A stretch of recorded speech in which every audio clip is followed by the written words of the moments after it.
to some COVID questions I have here. And Governor, this one is in relation to the lockdown and the restrictions recently imposed last Monday. The Department of Tourism was recently in the Senate, and they spoke of, I believe, about 9,000 visitors or so coming into the territory during that time when we had the open doors phase. My question to you is, Governor, in hindsight, do you believe that if stricter action had been taken earlier, that the outcome we're seeing today would have been much different? So we have seen, outbreaks at prison, outbreaks at the seniors' home, and just a high number of cases. Do you believe if action had taken earlier that we might have seen a different outcome? You mean if I had a crystal ball and could have seen what was going to happen? I don't think that we have done any. The only action I think that we have done that's any different is shutting the bars. Really. I mean, if you think about it, all the other actions were in place before. Well, Gov, in the new action, of course, you halted reservations for the territory for lodging. That makes a big difference in terms of visitors, wanting to come in if they don't have any place to stay. That was a major difference there. But that's what I'm saying is that is not an action that. So what you're saying, we should have never opened up the territory at all. I don't think that's really feasible. We shut down the territory because we want people to stop moving. The only thing I think we could have done probably to keep people safer was to never open the bars, bar side service. Okay, Governor. I want to ask, in terms of, we haven't had clarity on the outbreaks that occurred at the prison in St. Thomas and the seniors. Obviously, the commissioners report to you.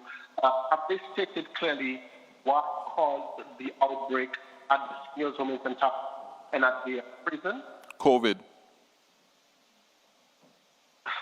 I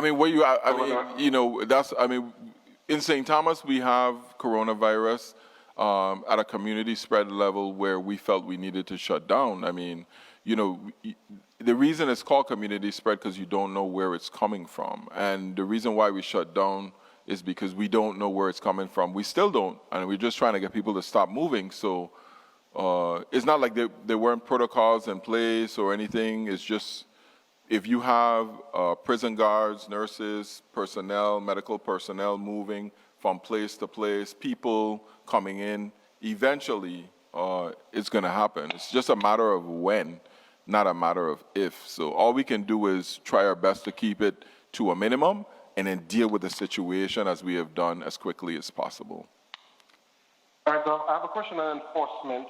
Before I go to enforcement, I know you mentioned about folks staying out of the furniture stores.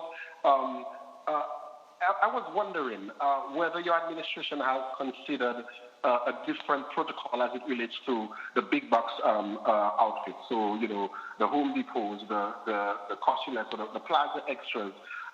They don't necessarily have the same guidelines as some of the smaller stores or even the furniture stores. So you would have to stay outside, you can't go inside. But for the bigger establishments, folks are allowed to come in and folks are shopping, and you're talking about sometimes, hundreds of people in those stores. Has the administration considered a different guideline as it relates to that? No. In terms of enforcement, last week, an individual called us, and this person said that they've seen this particular one location where a number of people come and they don't wear masks. And this person said they've contacted the VIPD on a number of occasions. Do you have an update as it relates to action the administration has taken in terms of places that have been cited, places that have been shut down since last Monday when you signed the executive order? Don't quote me. I think it's either 20 or 30 businesses that we have shut down permanently, and we have issued one warning. I don't remember the number off the top of my head, but you could reach out to Richard after this and get the exact number, or contact our commissioner of DLCA. But we've shut down a significant amount of businesses. Lastly, Governor, we received a call from a resident as it relates to unemployment. this person said their unemployment is about to end. I think it might have ended already. And they were wondering, I mean, unemployment insurance, of course, and they were wondering whether the administration had any plan as it relates to extending that for locals whose benefits have already come to an end. There is currently a plan that was issued by executive order by the President of the United States that incorporates us using and adding on $100 per person. Right now, our plan is we have a meeting next week to evaluate that for that $400 extra pandemic unemployment issuance.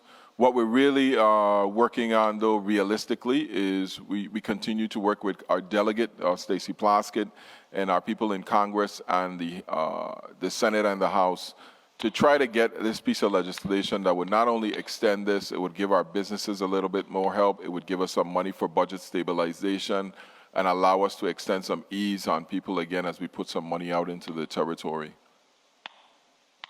All right, sir. Thank you very much. Thank you, Ernest.